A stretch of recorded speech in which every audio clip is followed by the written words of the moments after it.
I heard a little baby crying a few minutes ago, and I looked over and saw the parent with the baby picking up the baby. And just another way to identify sound and how it affects us when you hear that baby crying.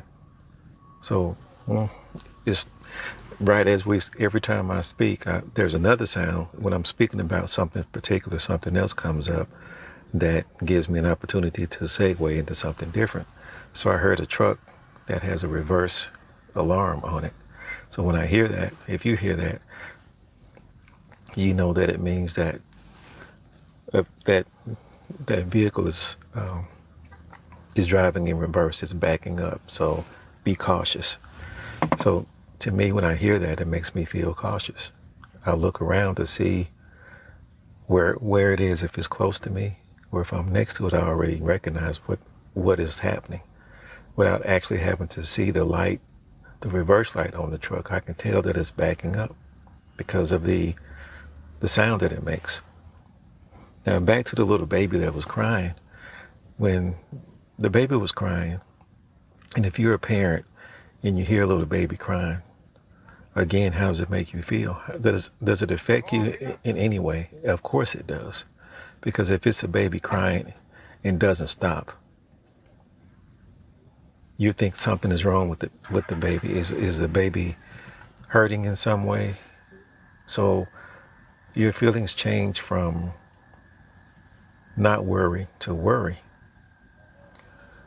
So what happens in that situation when you hear a baby crying nonstop? Number one, the crying is at a specific level, so it's loud enough for you to hear. And number two, it's the length of time. So if a baby cries for a few seconds, 20, 30 seconds, and stops, doesn't bother you, it's okay. But if that baby is crying for minutes, several minutes, then your mood changes. For some people, you may be irritated. Some people, you may become overly worried something is wrong somehow, somewhere. Something is happening with that child. So the sound of a baby crying, I guess in some way, triggers two different emotions. It can trigger two or three separate emotions. One is worry. One is acceptance, or understanding that, okay, this is what babies do, nothing is wrong, it's a normal thing. Or it can be intense, and now you're extremely worried and concerned that something is wrong with this child. So let's switch for a quick second and talk about a pet, like a dog. If a dog barks, probably doesn't bother you as much because that's what dogs do. But if a dog is continually barking, I'm not a dog owner, so I don't understand fully.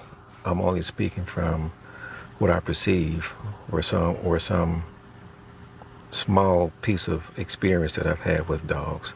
So if the dog is consistently barking, maybe it means that someone's around your home, or it sees something, or it senses something that it feels shouldn't be there, or it may need to go for a walk. You need to be taken for a walk. If it's a continual bark. Now, if you're a dog owner, you know what that means. So I'm just guessing. So if the dog is continuously barking, you know that there's something that needs to be paid attention to. Something needs to be attended to if that dog is continually barking. So how does that sound affect you in some way? It affects you because, not that it affects you in a negative way, it's just that it alerts you to something. So the sound of that bark triggers an alertness in some way. If it's long enough, if it continues for a certain period of time.